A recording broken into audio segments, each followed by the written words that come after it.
Live from the Metal Mayhem Studios in Rochester, New York. We are gold. We are gold. And heard around the world by metalheads just like you. This is Metal Mayhem ROC. Heavy metal music. Your weekly dose of metal music, interviews, album reviews, news, and more. Want to be part of the show? Send us a message through our website, metalmayhemroc.com, or hit us up on Facebook and Twitter. Search Metal Mayhem ROC, a proud member of the Pantheon podcast team. It's getting nice and heavy. Now, welcome our hosts, John the Vernomatic Verno, and direct from New Jersey, Metal Walt. Good evening, everybody. Hope everyone's doing well and enjoying spring 2023. As always, new content drops every Thursday night. Tonight, Metal Walt and I head to Norway and find out the ins and outs of the Norwegian Glam band Wig Wam. We had a chance to speak with guitarist Trond Holter, also known as Teeny. Now, Wig Wam, they take their inspiration from the 70s and 80s glam glitz metal bands. In the early 2000s, they won the equivalent of the Norway American Idol, had some immediate success, broke up for a while due to overexposure and internal band fighting, regrouped, and lightning struck twice as they secured a killer gig as one of their songs is played on a prominent HBO series. Now, we did this interview about maybe mid-February, but we've been holding on to it as the band embarks on a U.S. tour starting this Saturday night, April 15th in Fresno. Monday night, they're in Los Angeles at the Whiskey A Go-Go. And then later April, they have some U.S. East Coast dates, as well as an appearance on the Monsters of Rock cruise, departing out of Florida. Go to their website, wigwam.com, for tickets and other band information. That's coming up in just a second. But first, as always, got to remind you and encourage you to get to that Metal Mayhem ROC website, sign up for our newsletter, check out some of our blogs, CD reviews, concert reviews. It's concert season, gang. And I'm going to shows. Metal Walt's going to shows. Kale down in Florida, he's seeing shows. So there's tons of reviews down there. Last week's show was Nasty Ronnie of Nasty Savage. 2 weeks ago, we had Legion of Doom, that tribute band for the late Eric Wagner. A couple guys from Trouble and Corrosion of Conformity have put together a band. They're touring the U.S. this spring and summer. And in early March, we had Bobby Gustafson of Overkill fame on the show talking about what he's up to. So really a lot of great content up at Metal Mayhem ROC. Okay, well, let's do it. Let's get Walt in here. Hey, Walt, you there, my friend? I'm here. How you doing, Vern? I'm doing all right. Tonight, that interview we did with Trond from Wig Wam. What'd you think of this? It was a fun one. Trond is a metal warrior. He's a Nordic metal warrior. The guy's calling in from his basement. It's dark, snowy, cold. He's drinking this killer-looking beer. He's got guitars everywhere on the wall, on his couch, next to him, and just tells this amazing rock and roll story from the start to the successes, to the downsides, to the resurgence. You know, don't judge a book by its cover, and don't necessarily say, I don't know who these guys are, so who cares? Give it a shot. Just a great tale that you don't need to know the band, but you'll love the story. You're right. It's refreshing. That's the key word. It's refreshing. So that's what we got tonight. Trond from the Norwegian glam glitter band Wig Wam. For my metal buddy, Metal Walt, I'm the Vernomatic. This is Metal Mayhem ROC.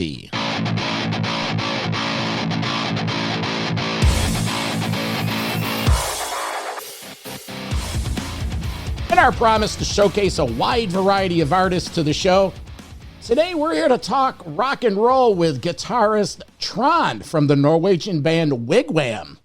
Wig Wam, you say? Yeah, been around 20 years. Not that popular in America yet, but we have Trond here today to talk about the brand new Out of the Dark release and get us up to speed on the history of Wig Wam. So let's welcome to Metal Mayhem ROC, Trond. Hey, Trond, how are you, man? I'm great. How are you? We're doing well, thank you. Let me introduce you to my co-pilot in this metal escapade. He goes by the name of Metal Walt. He's from New Jersey. Trond, it's a pleasure to meet you. We often try to get as many global guests onto our show as possible, and I think this is probably the farthest guest we've had. We have guests from Europe and the UK, but nobody from Norway yet. So I have to say, are you calling us from Norway? Is it cold and dark? Because we had notes that you were supposed to be in the U.S. now in Florida at Key West performing at the Rock Island Festival. That's right. But we are still at home, and as you can see, it's snow and dark. Well, I'm up here in upstate New York, and we don't have any snow yet, believe it or not, and it's light. How far or behind is Norway from eastern New York? In time, you mean? Yeah. Like, what time is it right now? And We are like 6 hours ahead of you from New York. okay, all right. And so it's but when it gets dark here at 5 o'clock in the PM. Okay, Yeah. all right. It's like a postcard image of darkness and snow up in Norway. I can expect snow dogs and hockey players and skiing all the time, right? Yeah, it's like Canada. So you've probably been there a lot, I guess. Yep. Absolutely. So, Trond, congratulations on the new release, Out of the Dark. It's a totally kick-ass album. But before we get into the new album, I think it's very important to tell the backstory of the band, as it's a really fascinating story of all of the ups and downs and ultimately the resurgence of Wig Wam. So let's first start out with the identity and sound of the band. When John and I have listened to the music, we hear a great mix of 80s-inspired hair rock, but also combined with that classic rock sound. It's upbeat and catchy, and it's heavy, and it has that European flair to it, which I think is really, really great. So just talk about the image of Wig Wam, the band name itself, and even the musical style. Okay. We started in 2001. The rock scene in Norway, in Europe, were non-existing. It was, boy bands and Britney Spears and stuff on the radio. And nobody seemed to care about the music that we grew up in the 80s. So we started the band just for fun, played covers. We started to get quite popular in Norway. And a few years we played, locally and in near towns and stuff. And then we started writing ourselves. So in 2004, we participated the first time in Eurovision in Norway. And we, for the first time, a rock band came in third. Made a stir in Norway. And then in 2005, we were invited again. Then we had a big success, and we won the Eurovision. The first time in Norway. And we got a big hit with In My Dreams, which also is included in the Peacemaker series. And from there, we made our first album in my studio, in my living room. The vocalist was singing in my bedroom, and we made that album for nickels and dimes. But I, had the studio experience since I was 15 years old, so I could work with it, and that's why I produced the records and record them at my place. We became a huge hit in Norway, and then we participated in the Eurovision. It was in Kiev. John, let's talk about the imagery of the band, the musical style. The band members have names. Yeah, there's a lot of humor there, and it's fun. Tell us about that. We were asked back in 2001 to throw a 80s party, and we picked up the clothes that we some of us actually wear in the 80s. and we dressed up and we got our name through the Sweet band from England, which they had a song called Wig Wam Bam. That's why in Europe we say Wig Wam, but in the States I think the proper pronunciation is Wig Wam. Wig Wam. Okay. Yeah, I think so. You keep referring to the 80s. Now, what bands are we referring to? The Poisons and Faster Pussycats, that kind of glam? It was kind of 70s and 80s glam rock. That they started with the Sweet that we knew, and of course I'm a huge Van Halen fan. Aren't we all? Yeah, Kiss and Bon Jovi, and so we started to play all these hits on that event. And then we start writing, it's the kind of music we like. Do I dare say instead of glam, almost like that 70s glitter? Early Twisted Sister, New York Dolls, Alice Cooper, that kind of, that was the root? Yeah, I think so. And the more we dressed up, the more PR we got, and the more they talked about our band. We went on stage and we heard the crowd was laughing because it was unheard of the time. But then we started to play. That's when it got real for them. And it was a huge success. So we love that, still that kind of music. And we, even though production and things are done differently today, we still write in the same spirit, I think, from the 70s and 80s. Trond, we're going to cover off on some of that later because I think some of your album covers are very depictive of that time from the 70s, 80s. But let's hold off on that for now. So going back a little bit into your history, again, you've been at it for several decades. There was actually a hiatus in the band for a while. You mentioned earlier about how you got on the Eurovision Song Contest, and those were crazy things. And in my dreams, the songs kind of exposed you to the TV audience within the Norwegian market. I have to tell you, for John and I living in the States, there is nothing like that on TV. All we have is like American Idol and shows like that, but nothing that ever showcases proper rock and roll. So you guys are very lucky in that respect, to have that ability to get on that. But I wanted to ask you something about your first release, because it brings it back to the humor. So you originally had the album titled 667, The Neighbor of the Beast, which I laughed out so much when I saw that. And then it was rebranded and called Hard to Be a Rock and Roller. So talk about what happened in that initial release. Okay. The 667 that came out in 2004 when we participated in the Eurovision for the first time. And it sold not that much, but we toured very much. So people were talking about us. And during the summer, we parted with the record company. In January 2005, we released a new version of the album. I think I put instrumental guitar song in there and I mixed something a bit better. In March, we were in Eurovision again. This time we won. So we have to put out a third version of the album.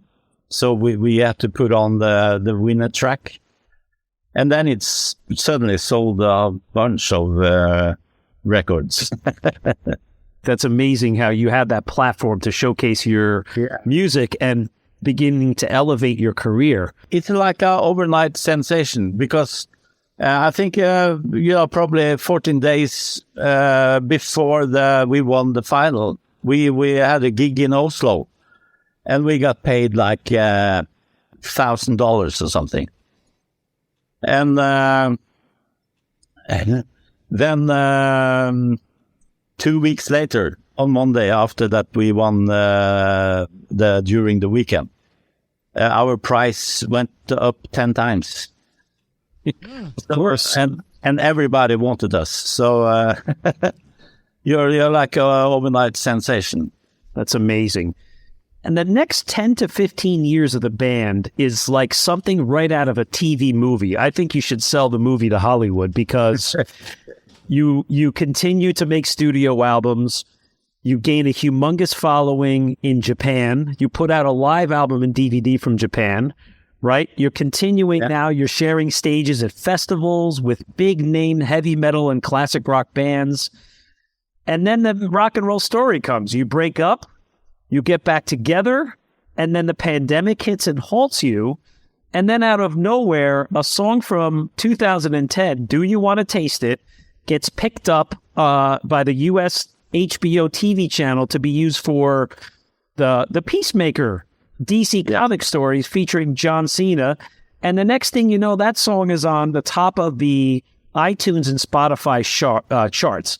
So take us through this roller coaster ride of that 10 to 15 years and ultimately what exposing yourselves to US TV has done for your career now.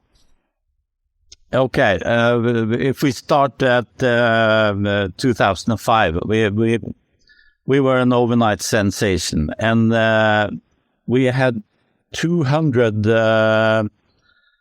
travel days that year alone, and we played like sometimes 3 gigs a day. You know, when you do that after 3 years, you get kind of warned, and and you need a break. So we took a break for 1.5 years, and then we released Non-Stop Rock and Roll, which features Do You Want to Taste It? And we had a big tour, but then I had started working with another project that I have. I'm also, a fan of metal and a bit harder edged. I started working with a guy called Jorn. Him and I recorded and released Dracula, Swing of Death, which is rock opera about Dracula. At some point, we started to fade out, and there was no communication between us. We met on stage, and we went our separate ways. We were tired of each other. So we broke up in 2012, 13 or something, and didn't speak to each other in years. Apart from the bass player and I, we were playing together. Before Walt takes a deep dive into the music, you said you were playing 3 gigs a day at some point? Yeah, it was crazy. And how long did that last? And how big were these gigs? Were you in that much demand? We made it. And suddenly we could, travel everywhere, and people were screaming. It was really crazy in a lot of countries. And especially in Norway, of course. So we had like a gig at 1:00 p.m. And then we hurried up to the airport, and we traveled, far north in Norway, and played the gig at 7:00, and then all the way back again. And we played, a big club gig at midnight. Oh, sounds exhausting. I apologize. Yeah, I cut you off and hijacked your thought. Why don't you finish your thought on what you were saying? Yeah. So we were, doing different projects in a couple of years, 4 or 5 years or something. But the history of Wig Wam, we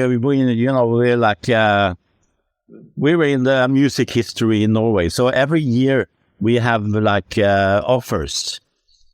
Then Åge Glam called me. We took lunch together and talked a bit. And there were some offers where we made peace with each other, which wasn't that much crap anyway. So, and then we called the other guys and we took a meeting and we decided to patch up again and make an album, do a big tour in Norway, and we should also be a guest in the Eurovision final in Norway. But then the pandemic, Corona started, COVID, and everything stopped. And there was, of course,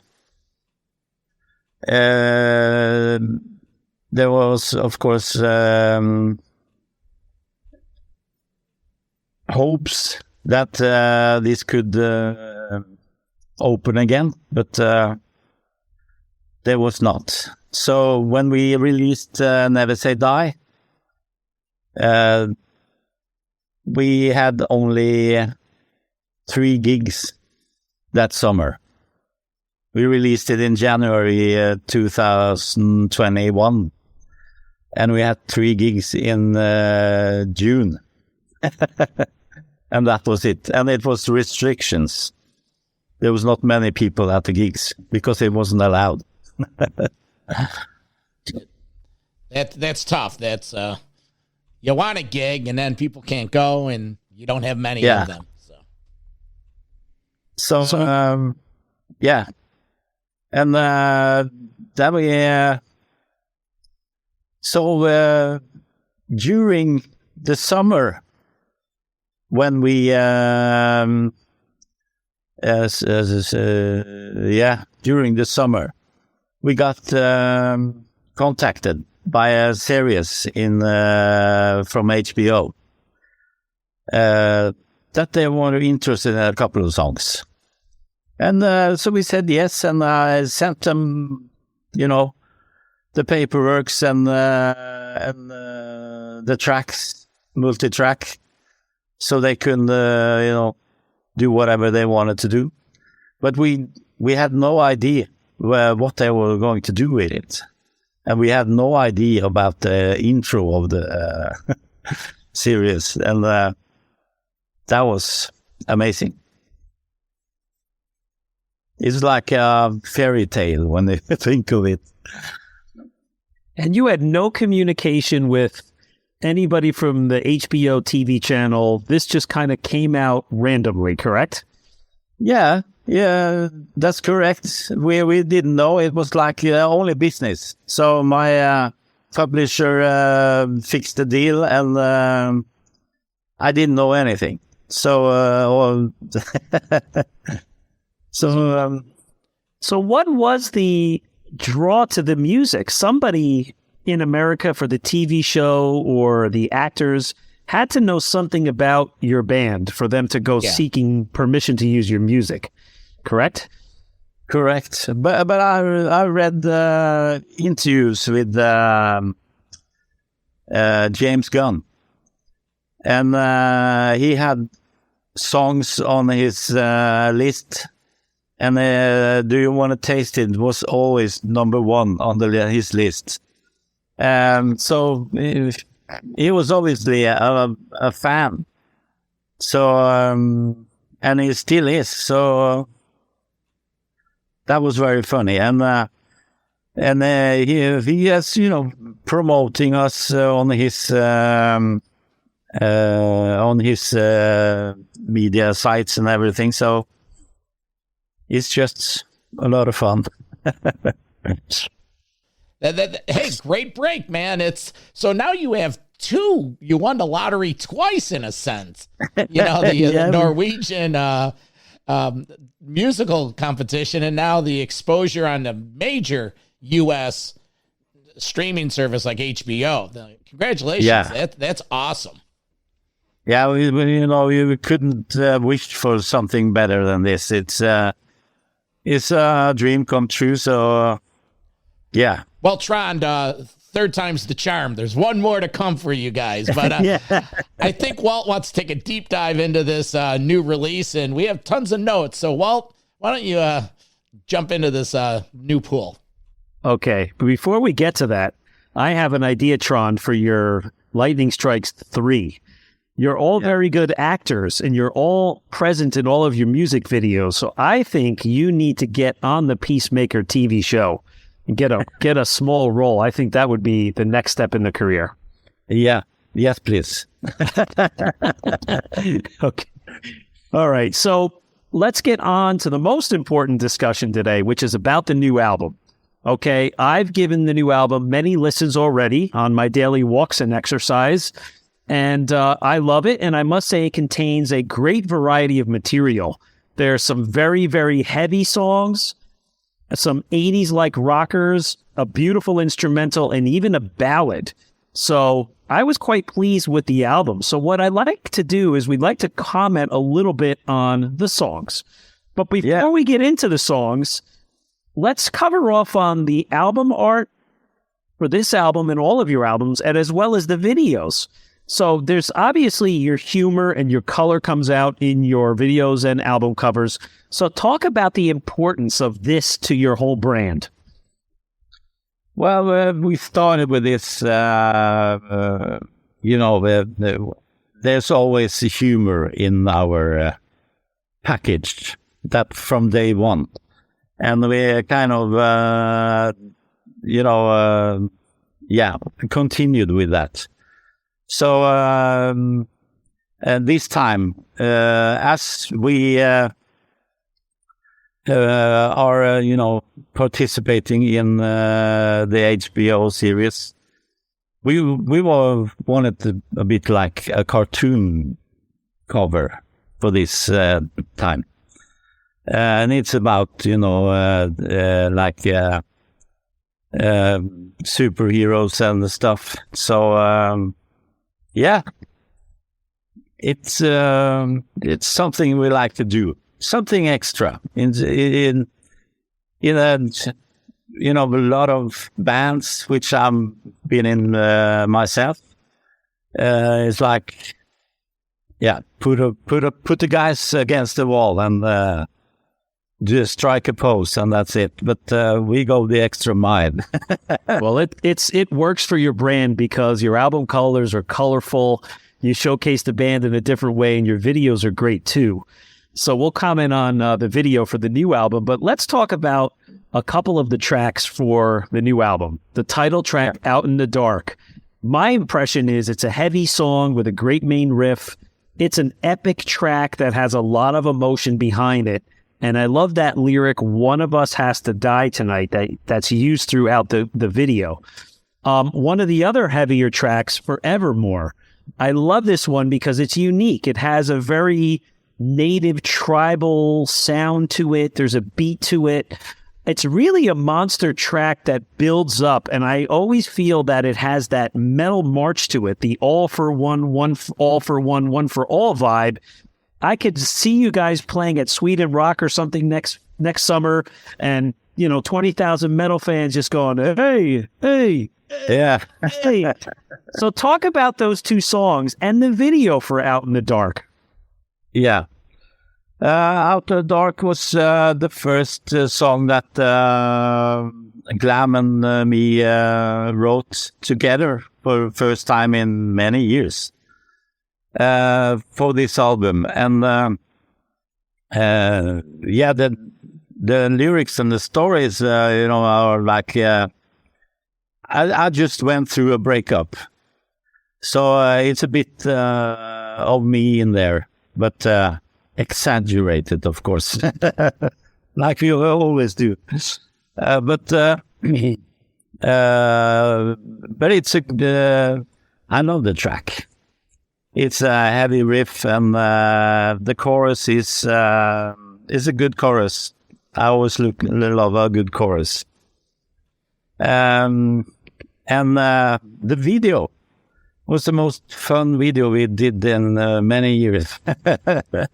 Describe it, because there's a lot of things going on in that video. Yeah, it was like we put this guy in a mental institution, and he, he's not sure if he killed his wife or not. So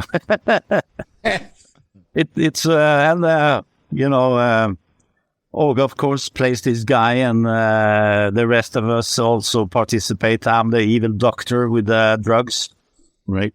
And yeah, it was a lot of fun. And Forevermore, that was a fun track. I wrote that song in my living room, and it took me 5 minutes, I think. It's a kind of one, sometimes that type of songs just comes out finished for some reason. Other songs, you have to work on to get to the finish line. But this song, I have a recording at it on my phone, and it's there from the first. It's strange, but it was only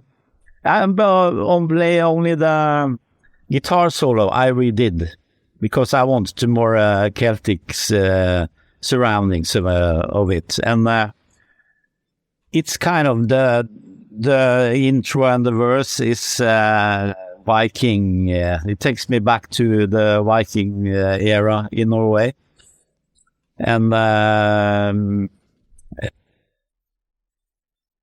also it was just when the war with the Russians and Ukraine started. So it's kind of divided. It's not only about Vikings. It's something that's still happening.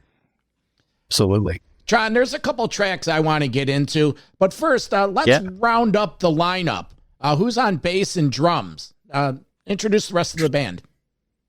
Yeah, on the bass, it's Bernt Jansen, called Slash as well.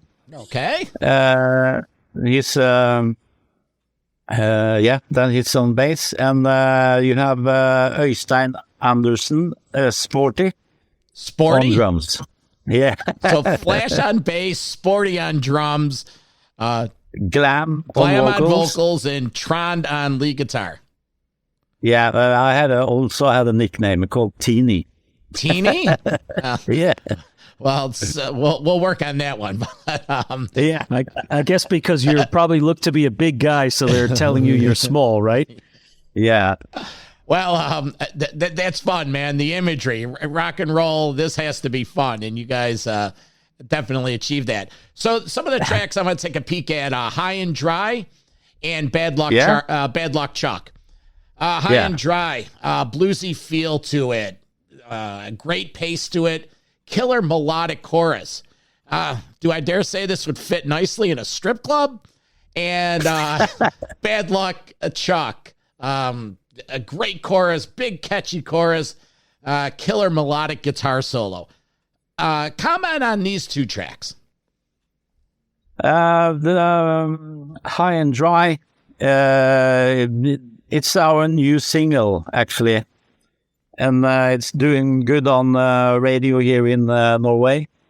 It's like a continuous, do you want to taste it kind of vibe, I guess. Okay. And a good track from the singer. And the other track was Bad Luck Chuck. Yeah. Oh, yeah. Great track. I love it because it reminds me of the one and only Van Halen feel. And I did was Van Halen, 1978 and 79 changed my life, and that's where it's home for me.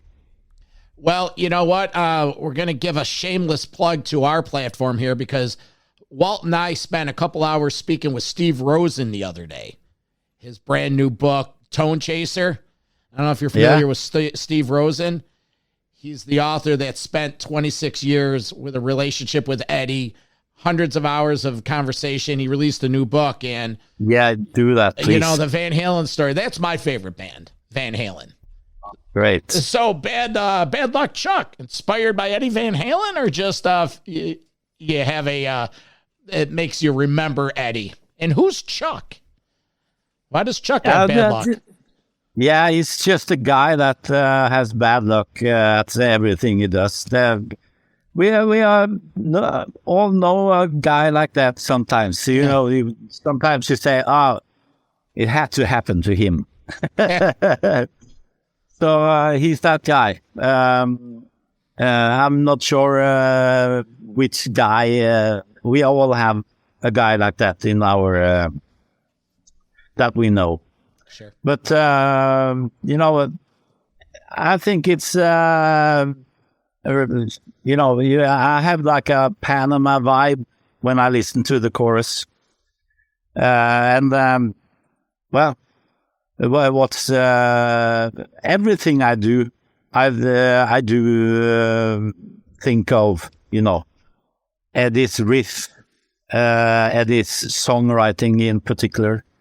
I'm not trying to play like him or anything, but I think of his riffs and songwriting for the most. What's your favorite Van Halen album? And I know it's a tough decision. Well, but I am, you know, of the era that likes everything with from Mark 1, David Lee Roth era. I also like Sammy Hagar, but you know, the best ones are the first ones. So I think if I stranded on an island, it would be Van Halen 1. yeah, well, yeah. A Van Halen 1's great. Some days you think Women and Children First is great. Some days, fair warnings here. It's I understand that. So, all right. So a few more that I like. I want to give you the stage because the song 79, it's a cool track. It's instrumental, very emotional. It reminds me of the Y&T song, I'll Cry For You. Then another track, American Dream. This is one of my favorites. It's just a really cool, fun rock and roll song. So seems about like it's about the struggles of making it in the business, maybe always looks better than it is. So talk about those two tracks. Okay, 79, that instrumental, it's like I wrote it because in 79, you know, in Norway, news travels slow in 79, 78. So a buddy of mine came from Oslo with 2 albums under his arm, and he said, we have to listen to this band. And it was Van Halen 1 and Van Halen 2. So I discovered that in 79. And also I discovered Gary Moore in 79. I discovered Judas Priest in 79. It was a lot of things that happened that year. And I think that song tends more towards Gary Moore than Van Halen and Judas Priest, at least. It's more, you know, lyrical playing, and yeah, it has that 70 vibe, late 70 vibe. So that's the title. And the American Dream, yeah, it's a kick-ass song, and I apologize, but I live here, and this is my living room, and I work here every day with new albums, and so it's hard for me to remember everything I work with, because I know I'm a songwriter and producer, and I mix and master. I do everything. So there are a couple of songs that I can't remember what's about. And no need to apologize. It's you're a creator, and it's like there's a lot of projects. But do you remember the heaviness of Uppercut Shazam? Come on, of course, that's a killer riff. Talk about that. Yeah, it's a killer riff that I wrote that song with Åge, and I just found around with that riff and the music part, and he came in and had the ideas on what I did. So, and it's of course a bit cartoon tendencies right there. When you create, is it all new stuff, or do you go back into the idea bank, or a combination of both? Yeah, it's a combination of both, but mainly the ideas come floating quite frequently. And of course, I have periods when there's nothing, but I guess it's very short. So it still pours out. I see in the background you got some guitars hanging on the wall. What's your main acts of choice? Well, I played on the Ibanez stuff for years. Okay. So this is Ibanez I've made for me in custom shop in Los Angeles. And this is J Custom from Japan. But now I expanded it with this is a Kirk Hammett ESP. But this guitar is been my main guitar for a lot of years. That's awesome, man. I don't play, but I could appreciate a killer looking axe. We got, is that a Les Paul or is that a similar? What is that? That one hanging up. This is the one hanging up. Yeah, it's ESP. Oh, okay, yeah. Yeah, it's Les Paul, but more like for those who likes Metallica. And this is Steve Vai guitar. So, yeah, I have numbers of guitars. All right, cool. Yeah, I love that kind of stuff. Hey, my living room is my control center, too. I do internet radio here. This is all my computers for editing. So, speaking of that, I'm going to send it back to Walt. He has some cool history of metal and other tidbit questions. But I'm going to invite you to stay on the line for 30 seconds after we complete this. We just want to ask you something off air. So right at the end, we just want to reconnect. But Walt, what do you got, man? You itching at the bit over here. Yeah, so my last, before we get into some history questions, the last song I want to ask you about is Sailor in the Desert Sun. It closes the album out. It's got a great groove to it, very mid-paced and melodic. And that lyric, sold his soul for a pile of sand. Is this some sort of old Nordic sea story out of a book of 500 years ago or something? Yeah, I think so. It's got that Viking stories Åge is into on that track, and it is got that epic vibe over that song. I love it, and it's right up there with the Celtic the feeling that Forevermore has, only harder. Yep, I love it. I agree with you. They're like brother and sister tracks, to be honest. Yeah. Well, an amazing new album, Trond. We love it. Let's get into a little bit of history, and then we're going to ask you a few questions about the plans for 2023. So we like to have some fun on our show, too. And we want to not just keep it about the music, but have some other things to talk about. So I looked up famous Norwegian athletes that may have made it popular in the U.S. So I only come up with two. So there's a current NHL hockey player. He plays professional hockey named Mats Zuccarello.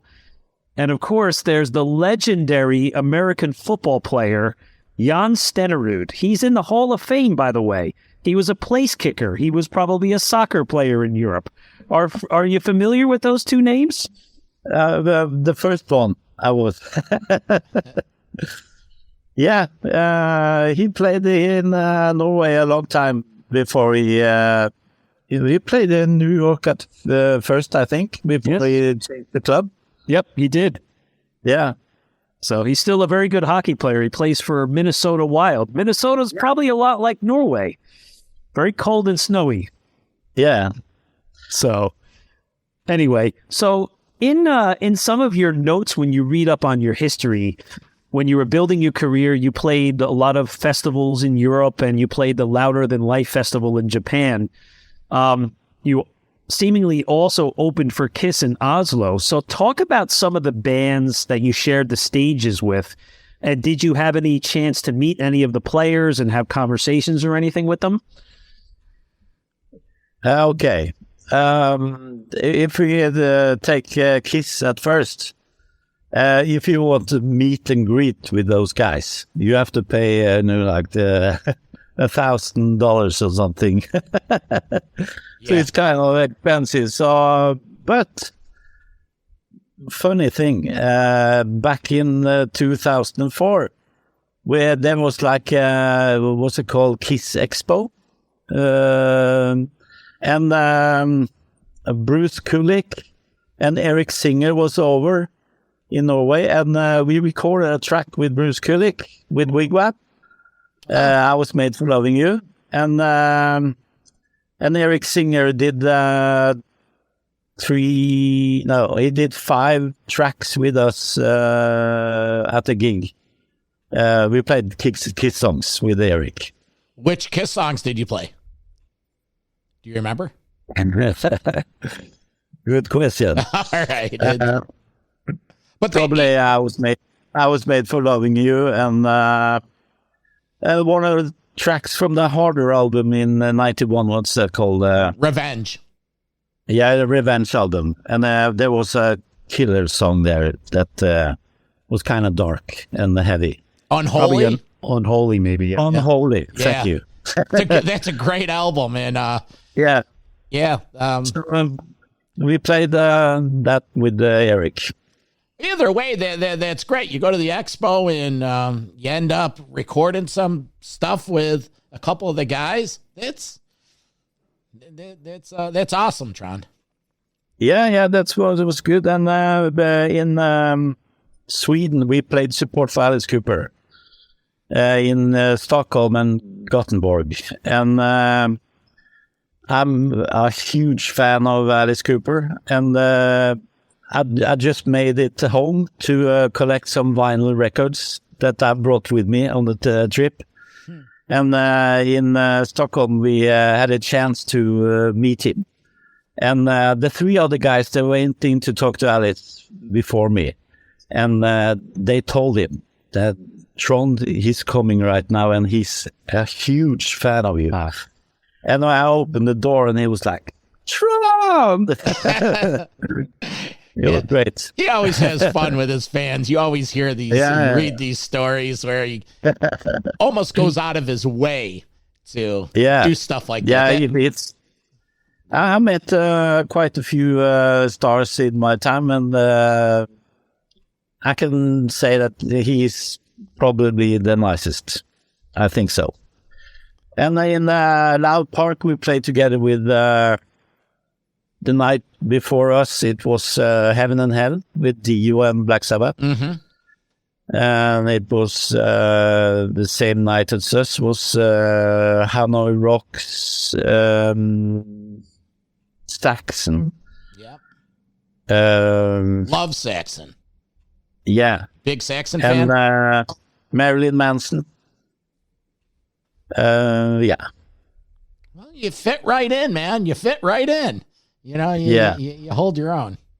It's funny you should say Heaven and Hell, Trond, because as you mentioned Jorn earlier, I think you meant Jorn Lande, correct?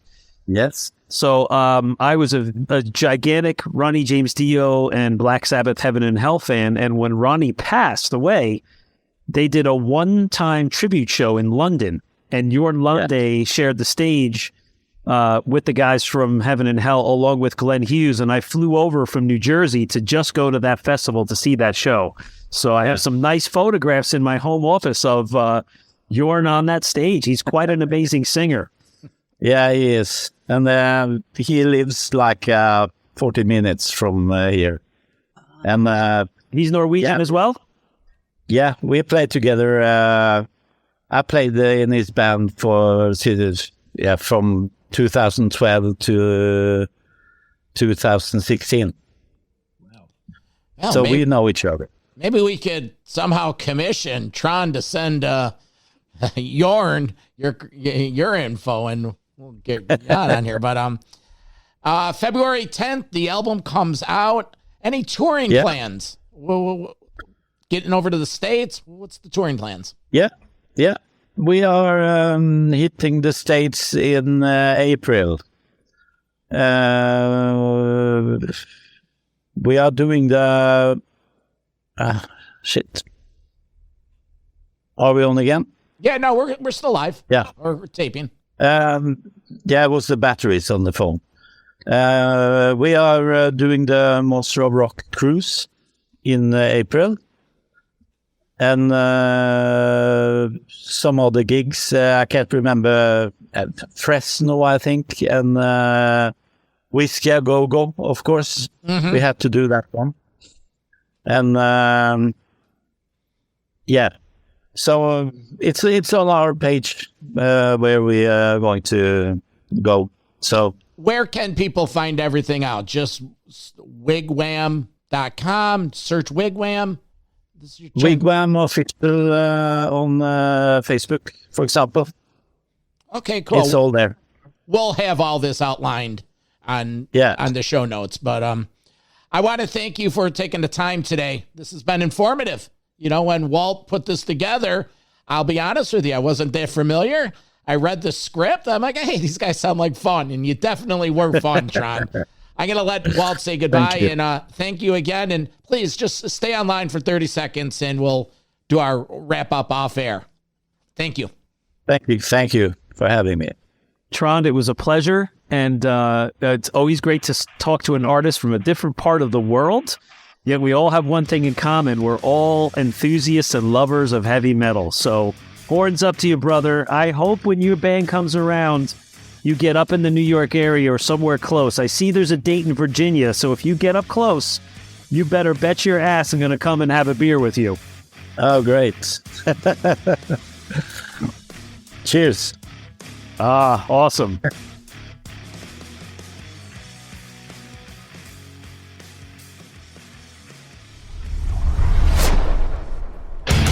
Metal for Life. Thank you for listening to Metal Mayhem ROC. Check out our website at metalmayhemroc.com for information on podcasts, archives, links to all our live radio shows, and all sorts of info. Please like, follow, and share with everyone, even your non-metal friends. And always remember to keep it heavy.